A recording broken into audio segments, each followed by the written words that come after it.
اور اسی کتنے خوش نصیب دور چ حضرت جی مولوی خادم مفت سنائی جا رہا.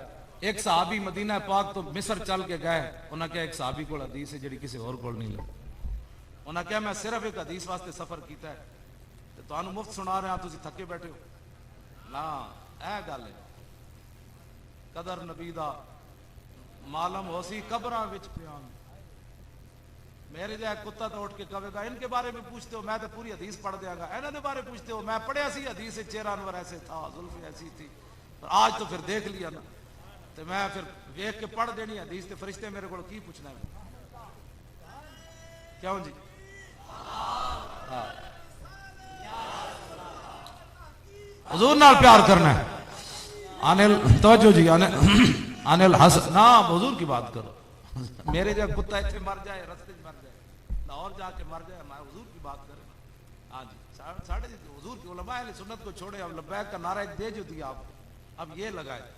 ہاں جی بہت سارے لوگوں کو پریشانی اور پریشانی ہو, یہ پریشانی دیو نہ بندہ مارنے دی لوڑے, نہ جلوس کٹن دی لوڑے. لبیک کا نعرہ لائیو کہتے ہیں کی ہوئے, رہ کی ہوئے. لوگا فتوے سمیٹ سموٹ کے اپنی جیب کہتے ہوئے اسی تو فتوے لا دے سی, تو گھر بچے اٹھ رہے, جوان اٹھے, گڈیاں بیٹھ لگے.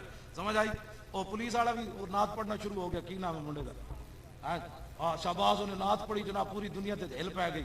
کہندا ہاں جی میرا مائی صلی اللہ, کی کہندا بس میرا مائی صلی اللہ. وہ پوری دنیا تے پولیس والا جناب اودی دھوم مچ گئی. حضور دا نام لے کے تے ویکھو چلے ہو گل کرنا.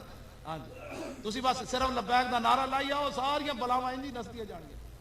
جی میں اذان سن کے شیطان نستا نا, تسی ویکھنا تے صحیح لبیک نال لا نال نسدا ہو. کیڑا کیڑا جڑا نسے سمجھ لینا گل بن گئی.